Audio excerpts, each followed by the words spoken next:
Hello y'all, welcome back to another show with Knits and Stitches. So today, as you see, I have a scarf that I had loom knitted here. I kind of got a question about how I got the pattern here to line up just right. So I'm going to kind of go over the yarn and the pattern that I used for this yarn. So as you see, you've got kind of a pattern going on here.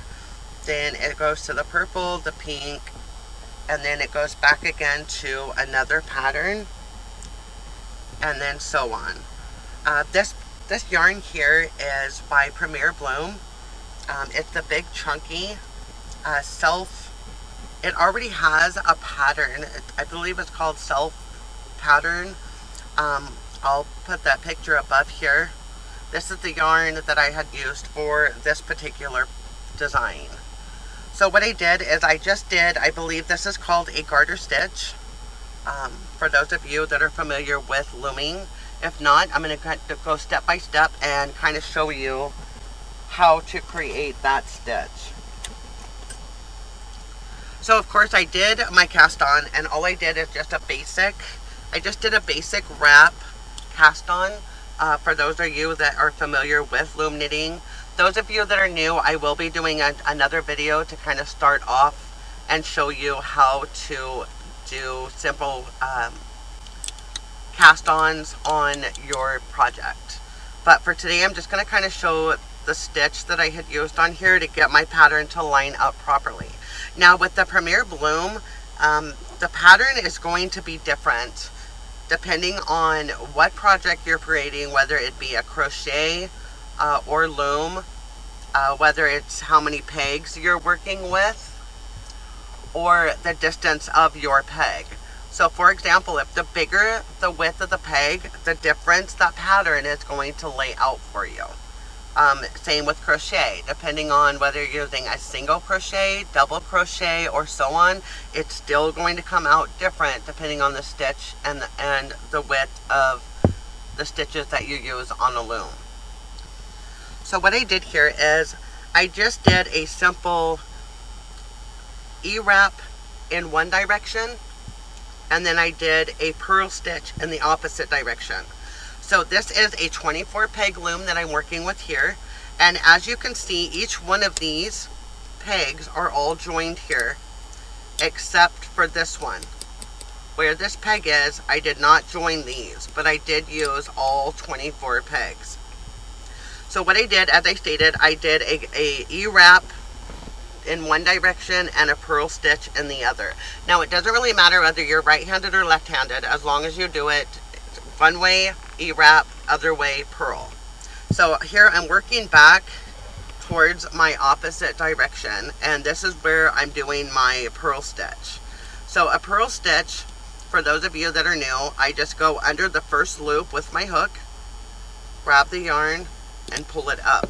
And I've created kind of a loop here. So I pull that loop off of the peg, I place the new loop over the peg, and then pull my yarn a little bit tight. And that is a purl stitch. And I just do all purl stitch, as I stated, in one direction. So there's another one. Go under that loop, pull this loop up, grab it, and then flip over. So I just kind of work the same stitch, the purl stitch, to the left of all of my pegs. And then when I get to the last peg, I'm going to do the E-wrap, and I'll show those of you that are new exactly how we do the E-wrap also.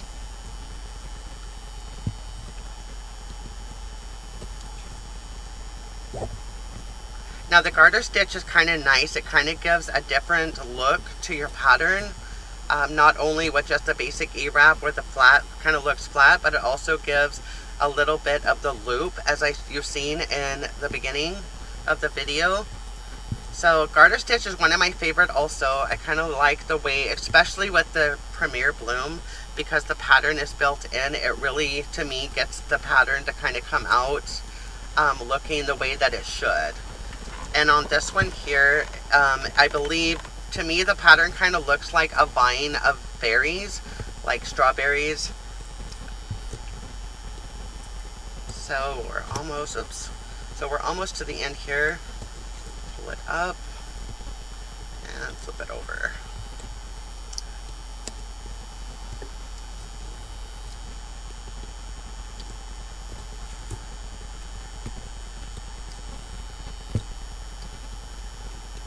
I think I have 3 more, and then we'll show you the E-wrap stitch.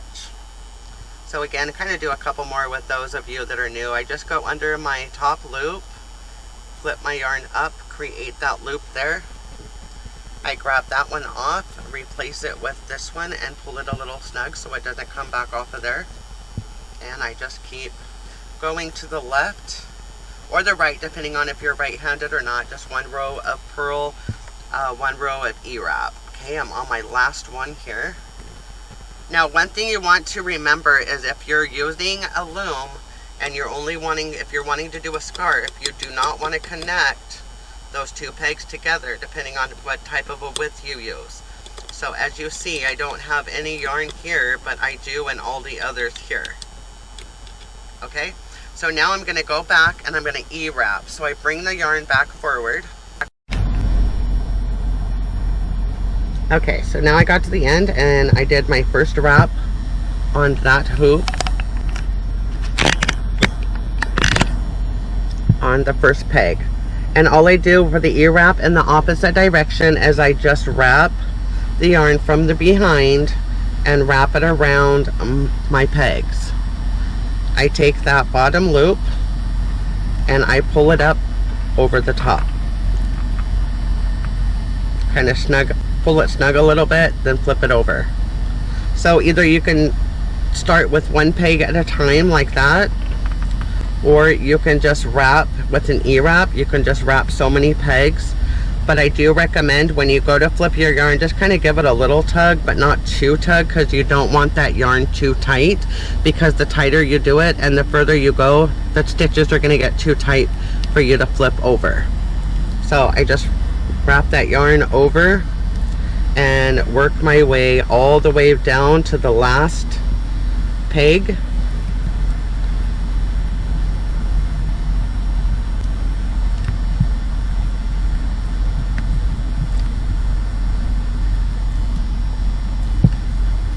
So just keep E-wrapping.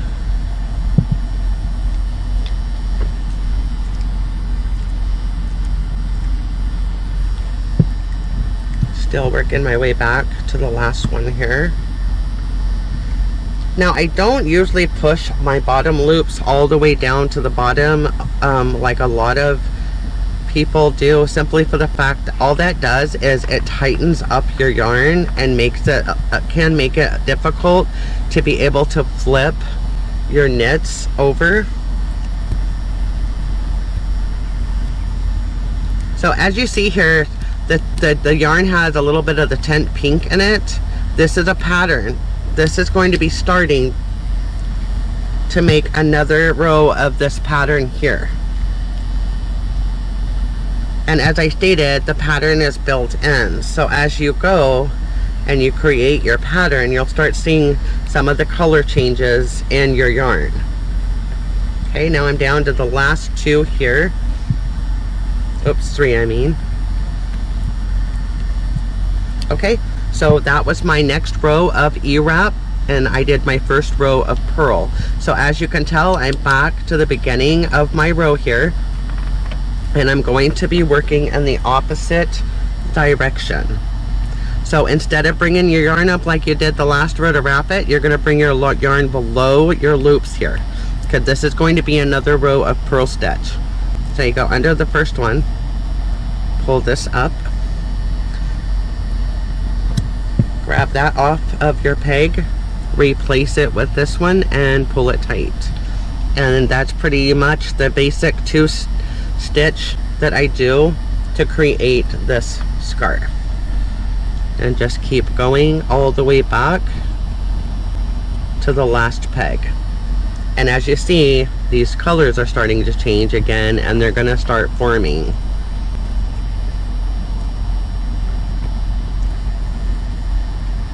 One thing that you do, for those of you that are new, when you do a purl stitch, and you go under and you pull this up. Make sure not to let your tail get back here, because otherwise it's going to cause kind of a weird looking stitch.